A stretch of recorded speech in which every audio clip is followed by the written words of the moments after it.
भगवान शिव के लिंग एवं साकार विग्रह की पूजा के रहस्य का महत्व का वर्णन।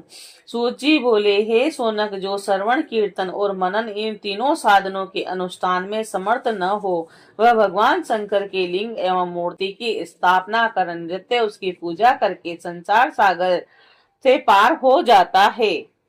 छल न रखते हुए अपनी शक्ति के अनुसार धनराशि ले जाएं और उसे शिवलिंग अथवा शिव मूर्ति की सेवा के लिए अर्पित कर दें। साथ ही निरंतर उस लिंग एवं मूर्ति की पूजा भी करें। उसके लिए भक्ति भाव से मंडप, गोपुर, तीर्थ, मठ एवं क्षेत्र की स्थापना करें तथा उत्सव करें और वस्त्र, गंध, पुष्प, धूप, दीप तथा मालपुआ आदि व्यंजनों का युक्ति भांति भांति के बक्से भोज्य अन्न नैवेद्य के रूप में समर्पित करें। छत्र, ध्वजा, व्यंजन, चामर और अन्य अंगों सहित राजो उपचार की भांति सब वस्तुएं भगवान शिव के लिए एवं मूर्ति पर चढ़ाएं। पर दक्षिणा, नमस्कार तथा यथाशक्ति जप करें। आह्वान से लेकर विसर्जन तक सारा कार्य प्रतिदिन भक्ति भाव से संपन्न करें और इस प्रकार शिवलिंग अथवा शिव मूर्ति में भगवान शंकर की पूजा करने वाला पुरुष श्रवण आदि साधनों का अनुष्ठान न करे तो भी भगवान शिव की प्रसन्नता से सिद्धि प्राप्त कर लेता है। पहले के बोध से महात्मा पुरुष लिंग तथा मूर्ति की पूजा करने मात्र से भव बंधन से मुक्त हो चुके हैं। ऋषिगण बोले, मूर्ति में ही सर्वत्र देवताओं की पूजा होती है, परंतु भगवान शिव की पूजा सब जगह मूर्ति में और लिंग में भी क्यों की जाती है। सूजी बोले, हे मुनीश्वरों, आप लोगों का यह प्रश्न तो बड़ा ही पवित्र और अत्यंत अद्भुत है और इन विषय में महादेव जी ही वक्ता हो सकते हैं। कोई पुरुष कभी और कहीं भी इसका यथार्थ प्रतिपादन नहीं कर सकता। इस विषय में भगवान शिव ने जो कुछ कहा है और उसे मैंने गुरुजी के मुख से जिस प्रकार सुना है उसी तरह क्रम से वर्णन करूंगा।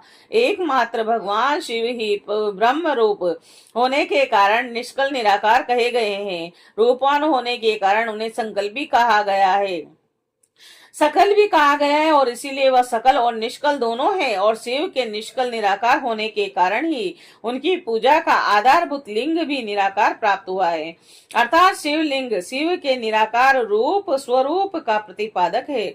और इस तरह शिव के सकल साकार होने के कारण उनकी पूजा का आधारभूत विग्रह साकार प्राप्त होता है, अर्थात शिव का साकार विग्रह उनके साकार स्वरूप का प्रतीक होता है।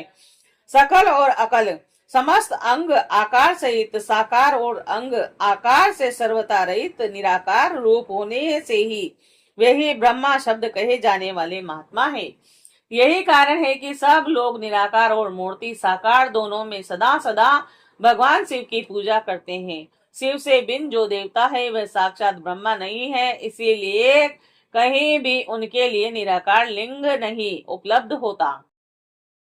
अतः सुरेश्वर, इंद्र, ब्रह्मा आदि देवगण भी निष्कल लिंग में पूजित नहीं होते और सभी देवगण ब्रह्मा न होने से अपितु सगुण जीव होने के कारण केवल मूर्ति में ही पूजे जाते हैं। और शंकर के अतिरिक्त अन्य देवों का जीव तत्व और सदा शिव का ब्रह्म तत्व वेदों के सारभूत उपनिषद में सिद्ध होता है। यहाँ प्रणव ओंकार के तत्स्वरूप से भगवान शिव का ही प्रतिपादन किया गया है। और इस प्रकार पूर्व में मंदराचल पर्वत पर भगवान ज्ञानवान ब्रह्मपुत्र सनत कुमार मुनि ने नंदिकेश्वर से प्रसन्न किया था। सनत कुमार बोले, हे भगवान शिव के अतिरिक्त उनके वश में रहने वाले जो अन्य देवता हैं, उन सबकी पूजा के लिए सर्वत्र प्राय वेर मूर्ति मात्र ही अधिक संख्या में देखा और सुना जाता है। केवल भगवान शिव की ही पूजा में लिंग और वेर दोनों का उपयोग देखने में आता है।